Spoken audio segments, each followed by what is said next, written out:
Hello student. So student, today I will read the English poem Choosing Their Names. This is third standard poem, English poem, and I will translate it in Hindi. Let's go. Choosing their names. तो बच्चों, choosing their names का मतलब होता है उनके नाम चुनना या फिर उनके नाम रखना। Written by Thomas Hood. यह कवि का नाम है बच्चों। पढ़ते हैं। Warm up. Sit in a circle and discuss the following. तो इसमें यह बोला है कि एक घेरा यानी सर्कल में बैठे और चर्चा करें। Do you have a nickname? Who calls you by that name? पूछा गया है कि क्या आपका कोई निकनेम है, उपनाम है, आपको उस नाम से कौन बुलाता है? टेक टर्न्स टू से the name of a popular cartoon character. तो इसमें बोला गया है कि बारी बारी से किसी प्रसिद्ध कार्टून पात्र का नाम बताए। आपके दोस्त उस पात्र को नया उपनाम देंगे। तो बच्चों, आपको यह क्लास में करना है। Your friends will give new nicknames to the character. तो इसका यह मतलब होता है कि आपके फ्रेंड्स न्यू निकनेम देंगे आपके कैरेक्टर के ऊपर, आप जो कैरेक्टर करेंगे उसके ऊपर। अब कविता पढ़ते हैं बच्चों। Our old cat has kittens 3. What do you think their names should be? तो इसका मतलब ये होता है बच्चों कि हमारी बूढ़ी बिल्ली के 3 बच्चे हैं, किटन्स यानी बच्चे। आपको क्या लगता है कि उनके नाम क्या होना चाहिए? One is Tabby with emerald eyes and a tail that is long and slender. एक बिल्ली धारीदार, टैबी मीन्स धारीदार है और जिसकी आँखें पन्ने जैसी हरी है।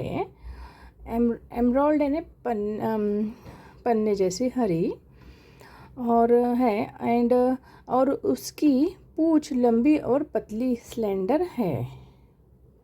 And into a temper she quickly flies if you ever by chance offend her. तो इसका मतलब यह है बच्चों कि अगर आप गलती से भी उसे नाराज़ या परेशान कर दे तो उसे बहुत जल्दी गुस्सा, टेम्पर यानी गुस्सा आ जाता है। I think we shall call her this. I think we shall call her that. Now don't you think that Pepper Pot is a nice name for a cat. तो इसका यह मतलब होता है बच्चों कि मुझे लगता है कि हमें उसे क्या कहना और चाहिए।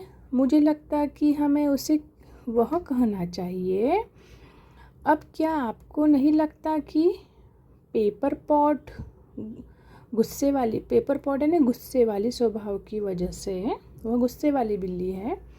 जैसे गुस्से वाली स्वभाव की वजह से एक बिल्ली के लिए बहुत अच्छा नाम है paper pot.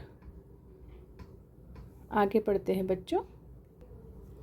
One is black with a frill of white and her feet are all white fur. तो इसका यह मतलब होता है कि एक बिल्ली काले रंग की है जिसके गले पर सफ़ेद झालर, फ्रिल यानी झालर जैसे निशान हैं और उसके पैरों पर पूरे सफ़ेद रोए फर है। आप देख ही सकते हो ये 2 छोटे छोटे बच्चे। I think we shall call her this. I think we shall call her that. Now don't you think that shootikin is a nice name for a cat. तो इसका मतलब ये होता है कि मुझे लगता है कि हमें उसे यह बुलाना चाहिए, मुझे लगता है कि हमें उसे वह बुलाना चाहिए।